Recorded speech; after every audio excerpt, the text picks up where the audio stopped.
मोर सान भाई शिवर जन्मवार्षिक उपलक्षे आज आमको निमंत्रण थिला पहुंची आज गोटे सुंदर आयोजन कर रक्तदान शिविर एथिरे समस्ते जग देइथिबा मोर भाई समस्त को कृतज्ञता ज्ञापन करने सहित आज आम मिसिकी आसिलु भुवनेश्वर मोर सुधांशु सान भाई सुधांशेखर राउत शिवर दक्षता एवं लोकंकर सेवा विभिन्न क्षेत्र में से निजको साब्यस्त करवा लोकों पाखे पहुंचवा निश्चय आम काम करवा समाज लोकों एवं आम माँ माटी यही उद्देश्य नहीं कार्य करवा। बाकी रक्तदान शिविर आम जब छोट थिलु से समय आम देखु ब्लड बैंक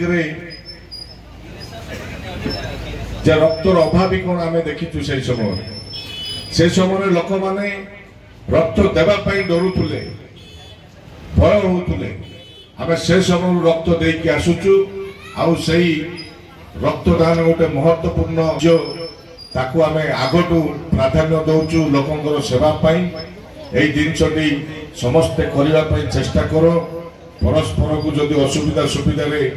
जदि ब्लड दरकार हुए आपण मान सहयोग कर उद्देश्य नहीं जदि आम कार्य करवा निश्चय आग को बढ़ा। बाकी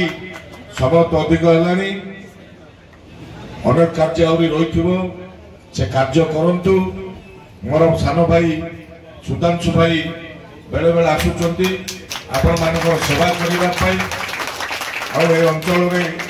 जहाँ सबू कार्य हो पारुनी ताको आपण मान जनातु निजर गोटे फोकस टीवी अच्छी न्यूज चैनल अच्छी एवं गोटे न्यूज पेपर अच्छी से माध्यम लोकलोचन को आनी आपण मानकर विकास सहित एवं अंचल में किंती काम हो पार लोक सामना को आनी काम करें दक्षता अच्छी आउ काम करने धुरंधर जेत आहरी आगू आसवे आपण माने आगू सहयोग करंतु सुधांशु को सहयोग करंतु निश्चय आपण मानकर भल काम आसवे फाउंडेशन अच्छी एवं मेडिकल लाइन रो समाज सेवा हो एवं पाठ पढ़ा हो लोकलोचन को कोई जिन हो पारुनी ऑफिशियल लेवल जाए काम करें चाहो आपण मानू मोर सान भाई शिव गोटे समाजसेवी हिसाब से आपण मानू सहयोग कर आउ मोर सुधांशु भाई सी आपण मानू सहयोग कर दुईटा बड़ भाई सान भाई हिसाब से आपण मानू शक्ति मिल आपण मान सांगे रही काम करवा समाज सेवा करवा आग को बढ़ा। धन्यवाद समस्त को मोर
Ah ouais.